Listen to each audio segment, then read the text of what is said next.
She Said, He Said is sponsored by Times Media Company and Lee Enterprises. Our show is recorded each week at Creative Space Place Studios in Hobart, Indiana.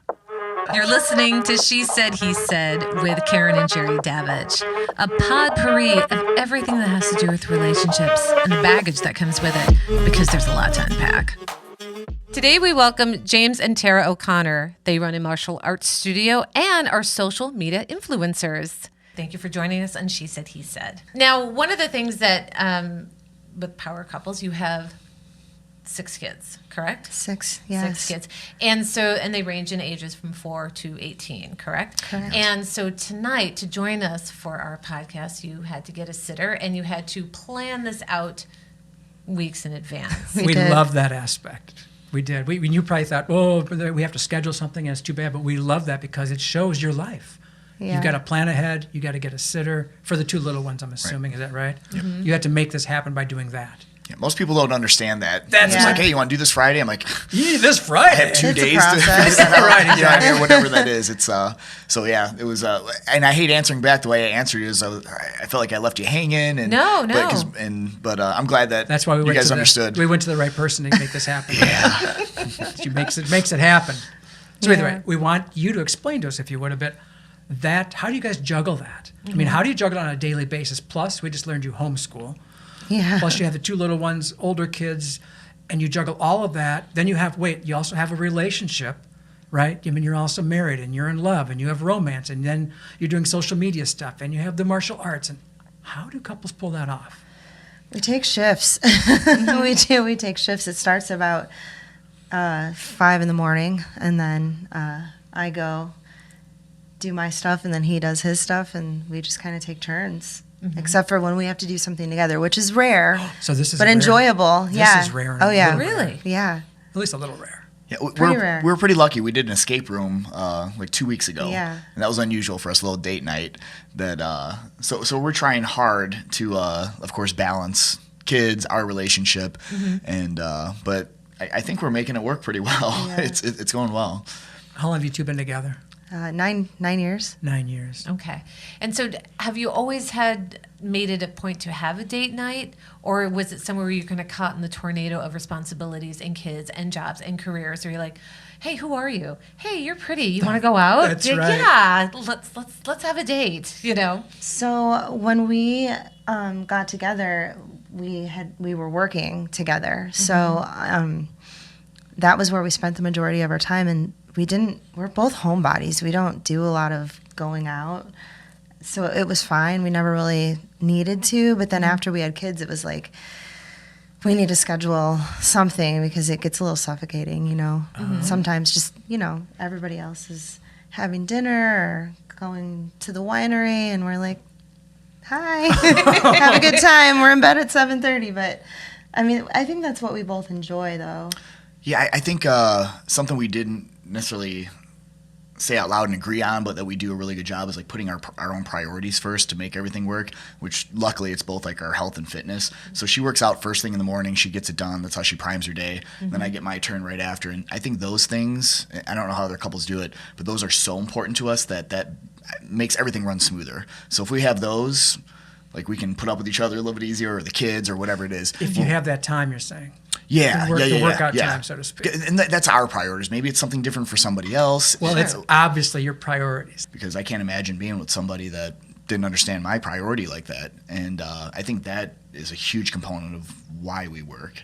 Because mm-hmm. without that, I don't know how it well, goes. Exactly. How often do you find yourself working out together? Is that a priority, or is that you don't need to do that? Or we don't do it very often, not because we don't want to, but because we have to bring the children, and it's distracting, and one of us is running, chasing somebody, making sure they're not riding on the wall, or Right now, it's I don't think that's our priority. I really don't think anybody else would put up with either one of us the way that we are, but we're so much the same like that it like we get each other on that level, Sure. So you mean the fitness aspect? It's almost like, I wouldn't say obsessive, but it has to happen every day, and if it doesn't, I was off my routine. Yeah, and that is so important to both of us that that we just get each other like that. Obviously, the older ones obviously understand it. Do the 4 and 6-year-old understand how important fitness is and activity is? They don't just understand it. They're like immersed in it. Like our daughter is doing one-legged squats and one-armed pull-ups. I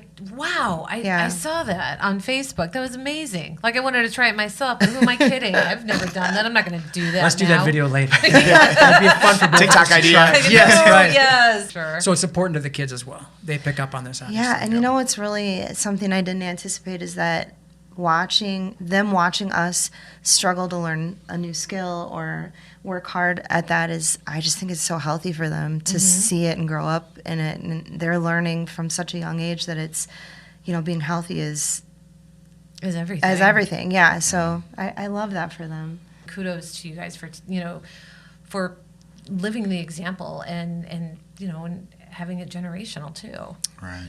And that was something that hit me. I was driving today, and I was like, we need less messages and more messengers. Everyone's willing to just put a message out, but no one's willing to be the message. Be the example. James, you are the message. Well, you are. But that's what. If you're not following James, wherever camera, if you're not following him, you should follow him now. You will be motivated and inspired every day. Yes. If anything, just to get off your ass and do something. 2 years ago, you said, remember, you wanted to be social media. You wanted to have a higher presence. Yes. So remember that? Yep. You are now. Obviously, I'm trying. You are, and a lot of that's just energy put forth for that, right? Just like getting your black belt, you just show up every day. That's what I tell the students, and you show up every day and you don't quit. What is it? If your kids, the 4 and 6-year-old, if they did not immerse themselves into this priority of fitness and health and all that, how would you guys deal with that as parents? Because so far it seems like it's seamless. They follow your lead. If they didn't, would be the parent to push them, get off the couch, we got to do something, or how does that work out? Yeah, I think we would push them, but I think it's important for kids to develop their own individual interests. If they weren't interested in the same things as us, it would be okay. None of our kids do martial arts, and that's how we met, that's how we connected, and none of them are that interested in it. I didn't know kidding. That. Yeah, but it's okay. I mean, they have their own things that they like to do, and I mean, his middle is a varsity soccer player, and neither of us are soccer players, but I mean, it's still so awesome to watch him find his way and his skill, and we're so proud of him. So now we talked about both own a martial arts studio in Chester. Can you tell how that started and where it is now? So prior to us being together, we can take it back 20 years probably, right? So how we met was I would take a kickboxing class at the studio that he taught at, and I was taking martial arts somewhere else at the time and working at that studio, but I really wanted to go, and I thought there was this cute instructor, so I would come and take kickboxing there, and that's how we met. But we never really connected necessarily. Yeah. We would talk, but and I think we liked each other, but we just kind of, I don't know, we were shy. So this is going back how many years? 20. Oh gosh, we weren't even 21 yet, were we? Let's not talk about the years. It was a while ago. It was a while ago, yeah. Really interesting. So I went on to open my own martial arts studio, and he had his own martial arts studio, and he had a kind of a funky thing happen with his building, and he had to move really quickly and find another building. That. And in the process, he lost a lot of help. And I had a 5-year-old son at the time, so I felt like it was time to sell my studio and move on. It was just really hard. I was a single mom. So I did that, and maybe less than a year later, I got a message from him, and he was like, hey, I'm looking for some help. I might need some help, and I know that you know what to do, so maybe you could come and help. And so we met for coffee, and then and I did. I came and helped part-time for a little bit. And you've been meeting for coffee ever since, haven't yeah, you? kind of, yeah. So you were actually working together as associates. Yeah, just colleagues. There was no thought of. We were both in other relationships. There was no thought of us at all until those relationships crumbled, and then it was just one day we looked at each other, and I don't know how I had never seen him like that before. I was just going to ask you, when was it an epiphany or an evolution? It kind of was. It was weird, right? Because we had never given each other permission to look at each other like I that. love that you line. know, That's a good line. And when I had permission to look, right. then I was like, oh, I like this. I like what I see. And I mean, A beautiful thing about this that we didn't talk about in the past is that kids pick up on this. Right. Kids pick up on a positive, loving relationship. I think they pick up Yeah. on it, and they might tease you about it, or I other love that people though. might. That's my favorite thing when the kids notice and they'll say they're things like, like, ew. Yes, that's it. It's the you factor, right? but Right. like when they grow up and they remember us, they're gonna remember us being Yeah. affectionate, loving each other, and showing it. And you guys demonstrate that on a daily basis, and the kids pick up on it. You know, like in the beginning of our relationship, there was a book called The 5 Love Languages that we both read, and James's love language is really physical touch. Oh, so it says. Yeah, so I think like it really helps me to kind of both of us to kind of learn each other because our love languages are not the same. I'm not even sure what mine is. What do you think mine is? Well, you've said before it's the gifts. isn't Maybe it? it might be gifts. It's the It might be gifts. Oh, gifts. Oh. Here's my question, though. From talking the love language thing, we can get back just for a second on that. Is when you figured out that James has that love language and yours may not be the same, did you have to change your Yeah. sensibilities and actions and behavior to not cater, but to nurture? Yeah, then? for sure. Because I'm not a very touchy person. So you wouldn't have done that 10 years ago? Or 5 years ago? I Or- think For I me, you would have. would've. Yeah, I For would me, have you for him. would've. But I mean, like in general, like I don't care for hugs, and I'm not a real. You know, some people are just really they meet you Sure. and they hug you and they shake your Yes, hand, and I'm right. like, when people go to hug me and I know that a hug is coming, I kind of. You cringe? Well, no, I like try to avoid it, or I'll turn my back. I know the cues. Unless to they kinda, give you a gift. Yeah, I mean, then Bring it on. I'll take that then it might hug. be okay. Yeah. Yeah. I think I did have to kind of realize that was his, way of feeling cared for. And it did take a little work in some instances. Not like in public. I think a lot of times it's like just if we're sitting at home and we're on the couch or something and I'll be like scrolling and he would really like it if I was giving him like a back massage or something. And that's something that I realized that I wasn't doing as much, and it did take a little work. It's not hard work, obviously. Right, right. It's not hard work. Right. But yeah, I mean, for sure. I mean, marriage is work, and That's a good way to put it. learning each other. I think It is. I was wondering if it came naturally, but it wasn't totally organic. It was No, also yeah, a I little mean, bit some of it self-taught. was. Yeah. I think like I'm really into him, so I do want to touch him all the time. But there are times when I'm, after you've been together for so long, you just Then kids. the kids. Kids yeah. crawling over you all day. Oh That my was something I gosh. had to understand. It's like, why aren't you touching me? Yeah, Because I'm so touched out. and I'm so touched. By the Yeah. end of the kids are- day- yeah, absolutely. That's a great way to put it. That's That's a so great true. way Those to are the put it. things that we kind of forget about We do. because because kids are literally crawling all over you, and then you're just like, can I just be by myself? Yes. know? Yeah. And so there's no shame in that, but I just need a little quiet time, and I don't want to say anything to anybody. Yeah. Tell me about the kids, though, aspect. Because you said they pick up on it, they go, ooh, or whatever, right? Everything, but they're quietly proud, even at 4 and 6. And your older kids must be, obviously, they understand. Grossed out. I mean, Yeah. yeah. Grossed Yeah. out, yeah, right. No, I am. I think that like Briar and Bodie are our youngest, and they, I think they are proud. And I never thought about that, but sometimes their expression is like they enjoy it, they enjoy making fun of it, but they see it's a healthy, positive thing, and They tell all their friends about it. yeah, or they'll, They do. Yeah. In what way? Daddy likes to touch mommy's butt. What is That that? kind of thing. What's your favorite outfit? Yeah, like they say things in public like that sometimes, but it's cute. It's all right. I think it is, yeah. And I am proud of it. Yeah. That's how I want to raise the kids and right. be with Our my kid- wife. Yeah. That's- It's some kind of a sense of wisdom to Yeah. apply this. So how are you applying what you may have learned to those previous kids with these little ones now? I think the biggest thing is just knowing that the time passes so fast. So, when you catch your child in a moment that is like a core memory for them, I just really soak it in now. And I think with some of the older kids, it's not that I don't remember, but I didn't realize how fast it was going to go, so it really does make us slow down and not take for granted little things because the time passes so quickly and time's a thief. Like they're grown before we know it. Our little guy is 4, and that's so weird. He's like just coming into his own personality now, and really like he's clever. He's really cute, but it's also kind of hard to watch him be 4 and be independent because he was our last baby, and I think that's rough. But I think that's the biggest thing that both of us talk about the most is is that not taking for granted all these little moments anymore and really like capturing them. We take so many pictures and I'm so thankful because I didn't have an iPhone when my oldest was young, and I am constantly snapping. And then I go back here, I'm like, oh yeah, we had this experience, and then I relive it in my head. Not to get dark, but I think like always on my deathbed, I'm going out of this world. The last thing I'm going to do is like try to relive as many of those memories as I can in special places.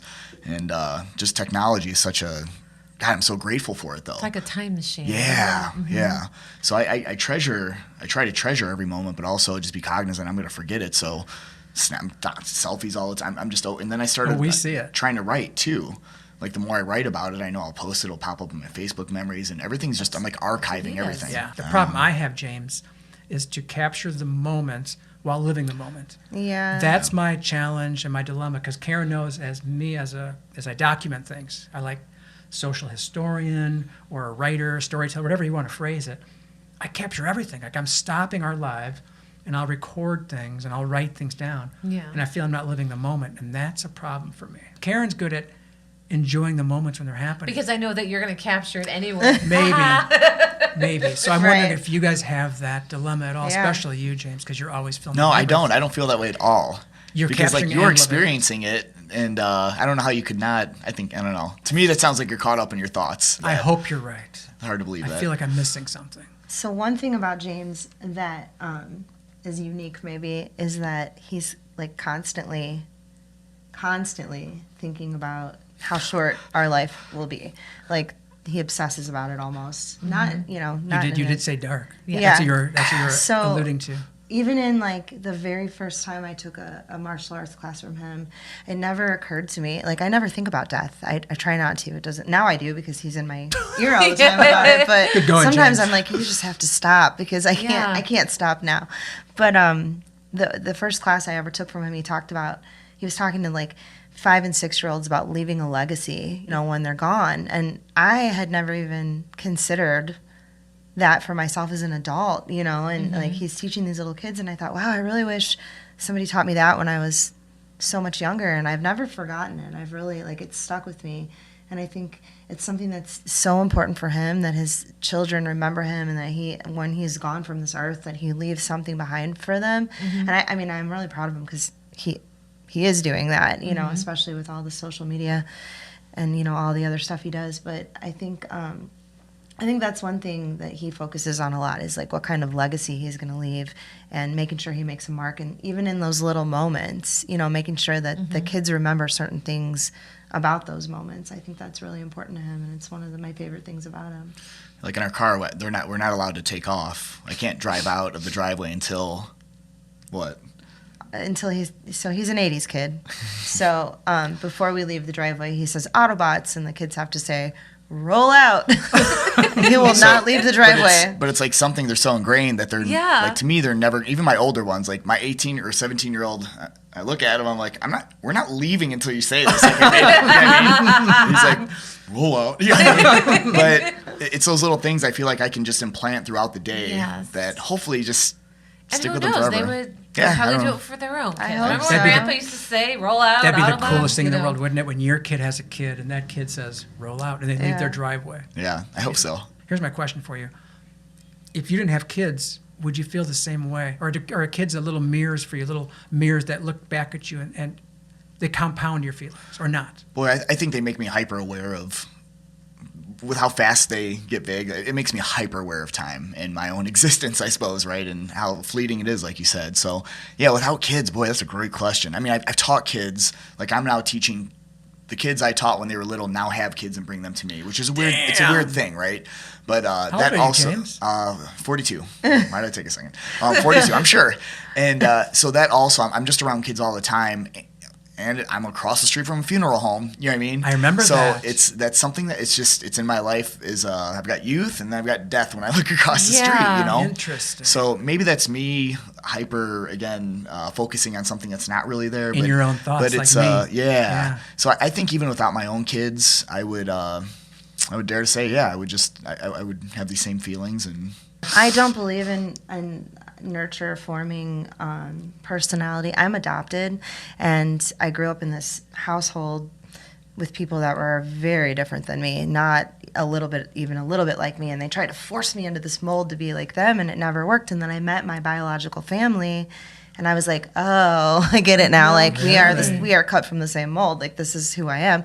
And there is nothing that nurture could have done to change that. Like, my brother is a vegan runner, and I am a vegan runner, and I didn't know him. You know what I mean? That's all. Genetics are so powerful. Yeah, and it's weird. It's weird to like meet him and be like, oh, we have all these things in common, and we've never met each other. But yeah, I mean, there's a lot of that, and so I think a lot of it is genetic with, you know, their personalities, and I can see it even in his children that aren't my children.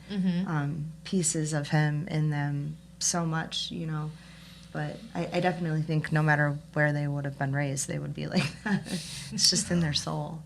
But, you know, his older sisters sometimes talk about his father, who passed away when he was a teenager, and like some of the things they say, I'm like, oh yeah, okay, that's where he gets that from. Like, I think he might be a lot like his dad. I never got to meet his dad, but we talk about his dad a lot. And I definitely think there's pieces of that in him. So I have been teaching kids for 30 years. Wow. So my instructor was so fantastic, and I modeled after him. He didn't necessarily teach me. I would watch and do what he does. And I just understood, like, watching him, how to treat a child and how to just communicate, you know what I mean? And of course, I try to develop even better on my own. So I just think I'm good with kids. And then when I had kids, I adored them. So I already had some tools in place to help me understand how to handle children. And boy, that's just my baseline, I think. I was born to be a father. I always knew that, you know. That's a beautiful thing to say, isn't it? Yeah, absolutely, it is. So one thing about owning a martial arts studio that I don't think either of us really anticipated was that a lot of doctors and behavior centers will tell their clients to find martial arts for their children, for their patients, because it's great for kids with behavior issues to help them focus. And there's some exercises we do where we cross the midline that it's really good for brain development. So kids with ADHD and autism really flourish in our program. But we had all these kids with ADHD and autism coming to us, and we had no idea what to do. So we quickly educated ourselves to try to figure out, like, how do we teach these kids? And in doing that, I think we learned so much compassion and empathy for learning how they process the world. And James, I know which little girl you're talking about, and he really has a soft spot for her. But yeah, I mean, I think that was something that nobody ever told us, and none of our instructors taught us, and it was something that we had to really dive into in order to figure it out. And I think we do a great job of it. We really figured it out, but it really has taught us a lot, taught us quite a bit. Anytime you take the time to understand something, I believe your compassion level is going to raise for it. Oh, yeah. You know, and you can talk about extreme things like racism, all the way to maybe dealing with kids with autism. When we sit and we try to understand each other and find that common ground, our compassion raises. And that was something, again, we weren't taught. And Terry got some actual great training at one point dealing with children like that specifically, that raised my level, because I don't know if you guys have noticed, but things like ADHD, autism, it is either the population's getting bigger and we're seeing it that way, or it's just raising, right? Yeah. So the influx of that, of us dealing with that, thank God she had that, because it put me in a different place to, I just assumed that kids were misbehaving and being like anti-authority in positions, and I came to understand, well, they're not understanding, or even like, some of them would take things so literal that they sound like they're being really mean to you when they talk. You know what I mean? Yes. And I'm thinking, boy, you're being so disrespectful right now. You know? And they had no clue they are. They're being literal. This is how I feel about it, and they're not thinking about your feelings. And it's like, I have to kind of be okay with that because they're not being malicious, right? So, anyways, I could go on and on about that. It's just, but understanding something or somebody always leads to more compassion. And you know, thank God, like Tara had that and brought it to me, because it changed me a whole bunch. I'm sure. So is the martial arts studio a perfect kind of platform? It seems like it'd be the perfect space for that, to nurture that, to host it, to invite it. Is that true? So that's tricky, because it depends on the studio, if they have enough staff, if depending on the behavior. So that's why when people ask us, hey, my child may have autism, or some people are upfront with us, we're like, well, we can try, but there's only the girl that you had mentioned, like I by myself 5 like her in a class, along with kids that don't That'd have the be behavior, challenging. it'd be challenging. So Yes. it's yes, the martial arts can be a fantastic tool, but more so I think it's like the instructor and the understanding of the instructor is Definitely. the component. I'll write the word culture, but like cult. Sure, cult, like building a cult in a joking way, but it is. I'm brainwashing these children to believe in themselves and not give up. So when our daughter is running with Tara and they're going a mile and she's saying, "Never give up, never give up," like that's her mantra. She's not thinking anything else. Well, truthfully, since 2017, I've been kind of plugging away. Honestly, like studying it, like what does it mean to be a social influencer? How do you build this? So since 2017, I sort of made this commitment, and nothing is overnight. It sometimes appears that way. So I've just been trying. I don't know, just trying all throughout the day since then. He does. He films wherever he can, whenever he can. I mean, I just kind of know that's what's going to happen. The camera's going to be out, and anytime he can capture something, he will. But he has a great, really solid group of men that he trains jiu-jitsu with that are really willing to help him with all of that stuff. So they do stay and film a lot during those times when I'm not there because the kids can't be there. They're just too loud, you know. So or running. I mean, sometimes you will see him running through the back of his videos. Yeah, But- I've seen that. Chasing each other with Yeah. swords or whatever. But just like you, I think like you have a thought, so you write it down real quick. And if you looked at my phone, my notes in it is just doesn't even make sense to most people, right? It's just random thoughts, and then I go back at the end of the day. I take an hour and like try to write a thoughtful post or this or that.